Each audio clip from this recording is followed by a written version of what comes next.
What is going on? It has been a crazy, crazy week in Bills land. Whew, this has been a wild one, but there's been a lot of news. Look, is Phillip Rivers going to be a legitimate candidate? We're going to talk about that and more here. Lots of stuff to go over. Brian Daboll, is he awaiting to be the next Buffalo Bills head coach? Organizational updates. I wanted to touch on a little bit of what I've heard around the league, what I've heard organizationally, what could have been going on inside the front office when it comes to the Bills, and some of this discussion between Beane and McDermott and Josh Allen. Did Josh Allen really get blindsided? Want to touch on that a little bit more a little bit later, but we got some breaking news. Phillip Rivers is interviewing with the Bills along with plenty of other candidates. The Bills are really casting a wide net.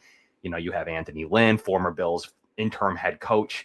You have Anthony Weaver. You have Mike McDaniel, two of the Miami Dolphins head individuals over there leading off the Miami Dolphins. So how does that look? The Bills are currently in Florida as we speak, going through all the different options. And a lot of them are interesting. Grant Yudinski has kind of jumped to the front of the list for people's favorite candidate. He's coming from that, long lineage of tree that has a lot of talented people that he's learned from in his organization. So that's going to be wildly interesting. And Liam Cohen speaks super highly of him. So firstly, I wanted to get into what I foresee to be one of the better, interesting ways to look at the Bills coaching search here. We've got Brian Daboll, 40% likelihood on the betting market right now for our friends at Kelshi. Clint Kubiak, 14%. Will the Bills even get a chance to interview Clint Kubiak? The Seattle Seahawks win against the Rams. I just don't see him taking it 2 more weeks before they can have a first interview. I think that anybody who wins on Sunday would be ruled out. So if the Patriots do happen to win, there's not anybody there. If the Broncos win, that's going to be really tough for Davis Webb to take a head job. Could always be in the running for an offensive coordinator job. You could always wait that out. I just wouldn't see it as a head job at that stage. If the Denver Broncos do happen to beat the Patriots, if the Patriots happen to beat the Broncos, no harm, no foul. There's really no one there, in my opinion, that they'd be at least interviewing semi-seriously. They're going to be the Bills are going to be getting ready to get into their second interviews next week. So I don't really think anyone on the Patriots side would jump out. However, on the Seahawks, if they do win against the Rams, I don't know. Kubiak is the betting favorite right now to be landed in the Raiders. So if we pull up the Raiders real quickly, he is a high betting favorite. Him and Davis Webb, maybe based on who wins these games this weekend, are very much betting favorites for that position right now in Las Vegas with Tom Brady. So we'll have to see how that materializes. If you take a quick look in Pittsburgh, it's still Chris Shula. So that's the Rams defensive coordinator. What happens if the Rams win? That's going to further push back searches. But there's a couple of guys in LA that I think the Bills could take a look at. And you pull up Cleveland. They're kind of competing a little bit with the Bills for Grant Yudinski, who's having his second interview as we speak. And then probably Jim Schwartz is right there. But they really like Nathan Shieldhouse, another guy coming out of that McVay base. He's making plays, pass game coordinator out of LA right now, and a really good name growing on the market. Will he definitely be an offensive coordinator this cycle, but will he get to see a head coaching job? That's going to be interesting as the Bills kind of break that thing down. But he is in the front of many positions as we kind of clean this thing up. And then you got Arizona real quick.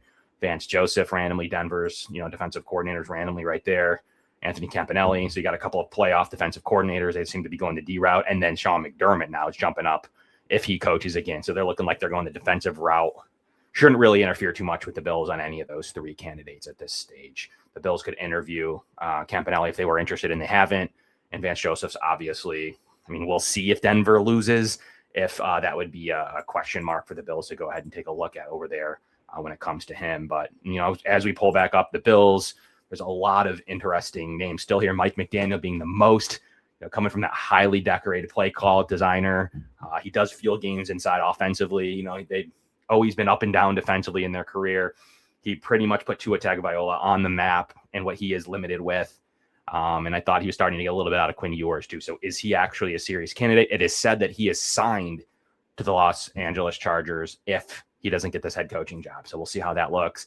And same thing for Brian Daboll. They're saying he's the Tennessee Titans offensive coordinator if he doesn't get the Bills job either. So how does that all play out? That's a super interesting point of view, that these guys are all for sure offensive coordinators, all interviewing with the Bills. Would they consider an offensive coordinator job with Buffalo based on the candidate? it remains to be seen. Would Brian Dable? Here's the question of the day, guys, and I want you to sound off in the comment section. Let me know what you think about this. Also, let me know where you're coming in from. Call me. Let me know where you're calling from. Where you watching this from? I would love to know where you guys are located. But Brian Dable is very an interesting concept, and I want to know what you guys think. So throw it in the chat. Would he take a job as an offensive coordinator behind somebody of an offensive mind? So would he take a job when it comes to whether it's Phillip Rivers, maybe Davis Webb, Grant Udinski, would he, or Nathan Sheilhouse, would he take a job behind one of those guys? That's what I think everybody's discussing right now. And it's a very hot topic. I want to know what everybody thinks. So it's really, I seem to think he would, because he's going to take one under Robert Saleh, maybe because he's a respected, a little bit older, I guess, defensive coordinator that, that's okay. I think that would be more of an alpha battle than it would be if he could have major influence on, say, a Grant Udinski to kind of come up with their own schemes together. I think they could kind of be 1A, 1B in an offense. So I don't know why we just assume that he'll be a defensive coordinator, that a defensive coordinator's coach will be okay with Brian Dable, but a younger offensive mind wouldn't be an issue. I think we're just kind of, it's just a bunch of guessing, conjecture on either end. But I do think it's very possible that Brian Dable is wanted by the Buffalo Bills organization. There's a lot of money coming in on Brian Dable, which makes it extremely likely that the Bills want him in some capacity, but not if they're blown away by Grant Udinski on Sunday. They're down there to interview all types of different coaches as we speak. Will they blow him away? We got a couple of long shots down here. I think Sheilhouse will rise in this. Anthony Weaver, by all accounts, and from what I'm thinking and from my research and possibly what I've dug into a little bit, I think he's a defensive coordinator position. I know he's wanted in the Giants situation for the defensive coordinator position.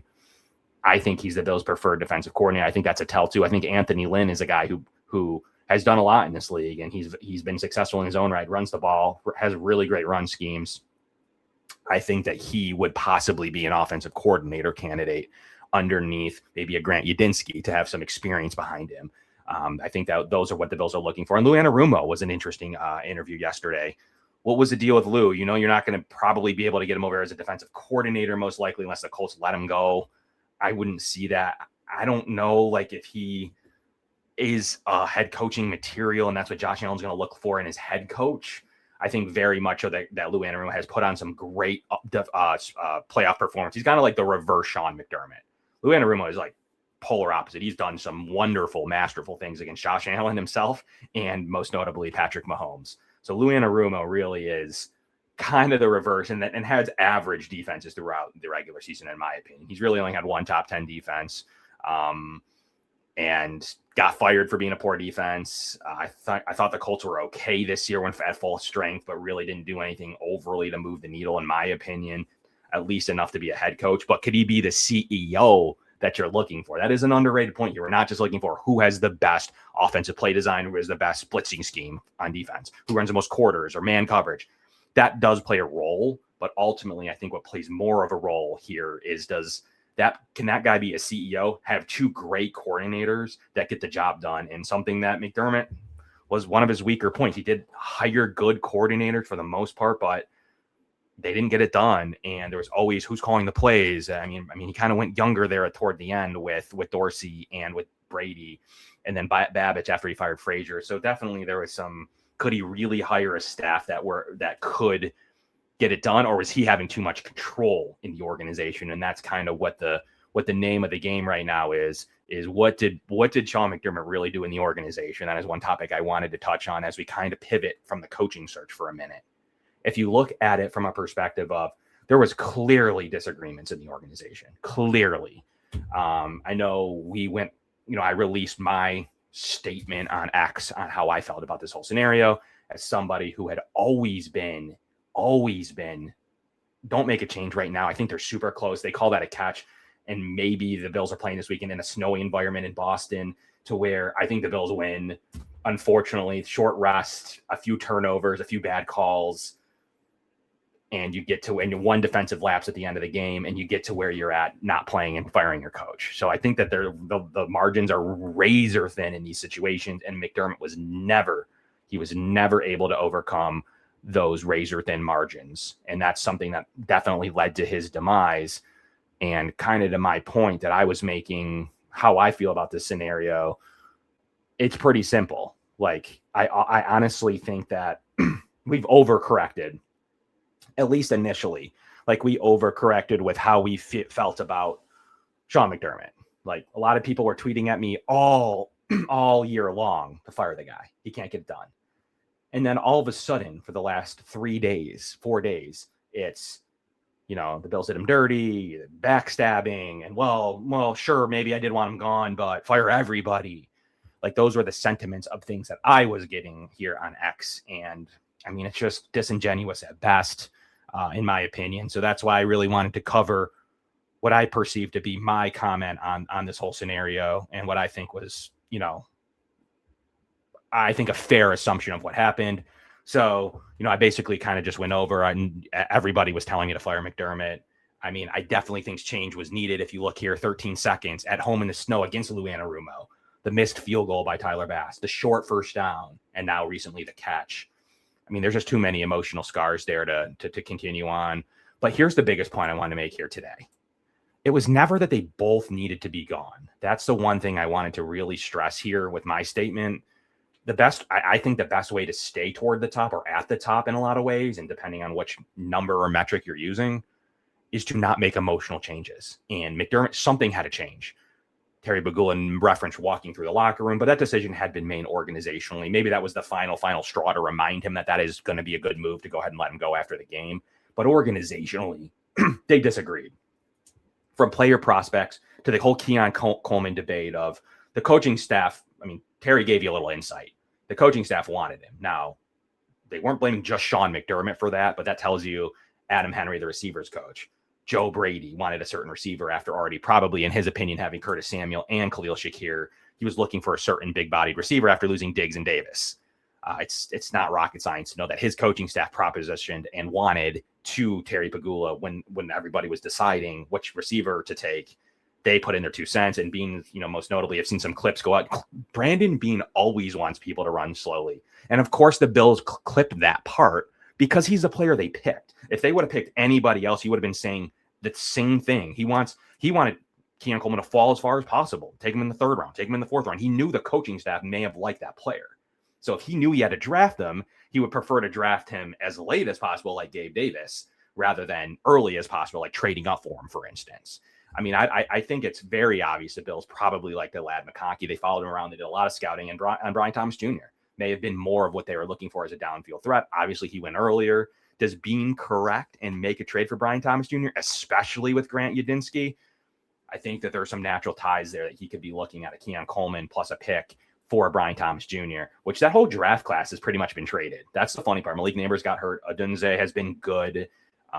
He has his streakiness, though. Obviously, Brian Thomas Jr. was great and then not used. Very strange. Keon Coleman's had started promising, and we know the whole Keon Coleman story. You've had Corley traded. You've had Leggett average. You've had Jalen Polk, A.D. Mitchell both traded. So it's been a very strange year for one, where people were thinking they were getting receiver 1s and 2s out of this thing, and it hasn't really developed. McConkey was amazing and then fell off late in the year due to their offensive struggles.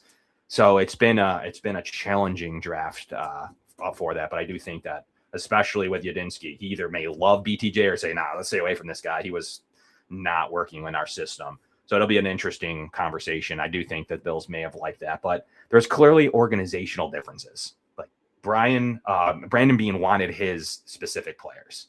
That's what he wanted. And Sean McDermott's like, nah, I really want certain players for my scheme. And I don't think they always saw eye to eye, and we'll never really know who was selecting which players.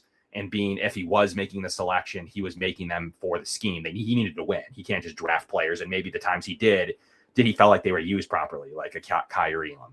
Was he used and pumped up appropriately?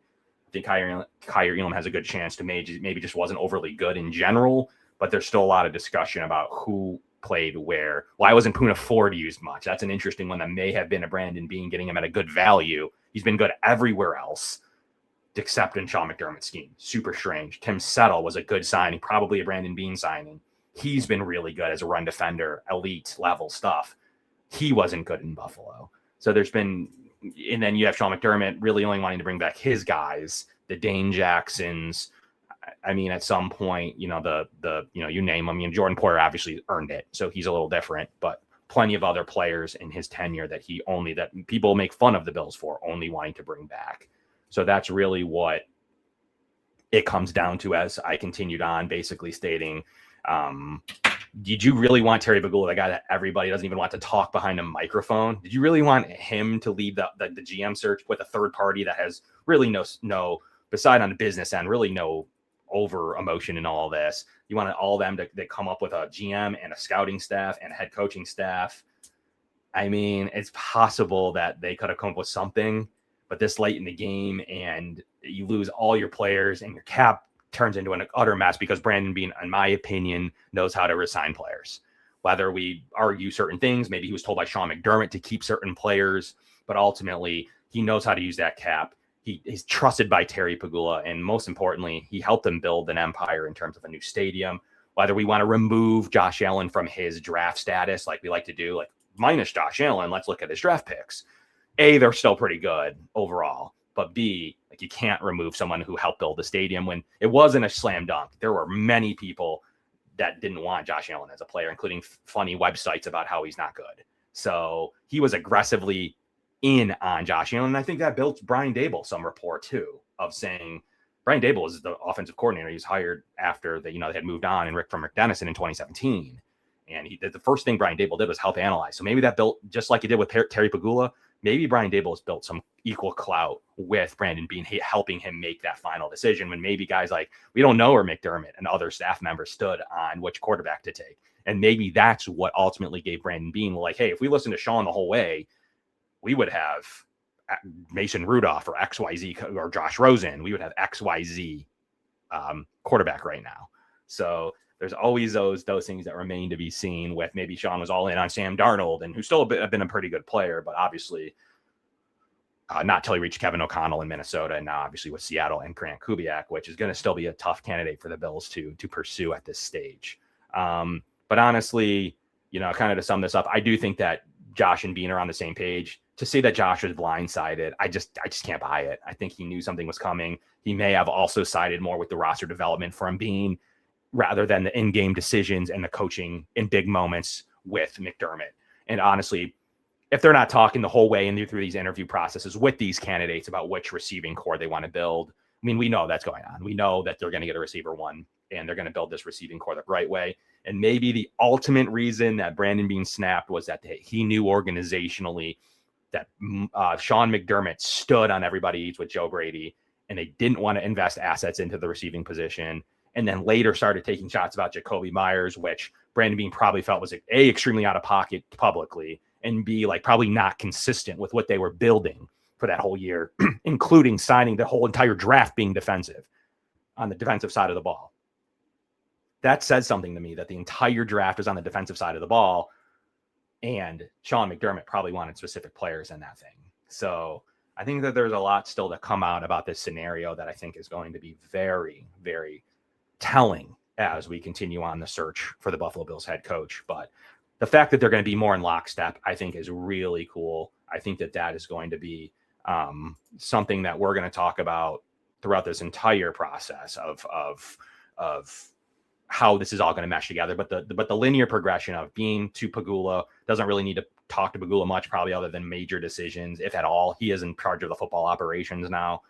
And then the head coach is going to be responsible to reporting to Beane. And Beane has the final say now in draft. So he can finally say, you know what, that's great. You wanted TJ Sanders, but maybe Alfred Collins was going to be a better fit for us at this point. Or maybe even, we don't even know that Beane may have been thinking this receiving core, we could have gotten one of these guys later and ended up getting the same results as Keon Coleman.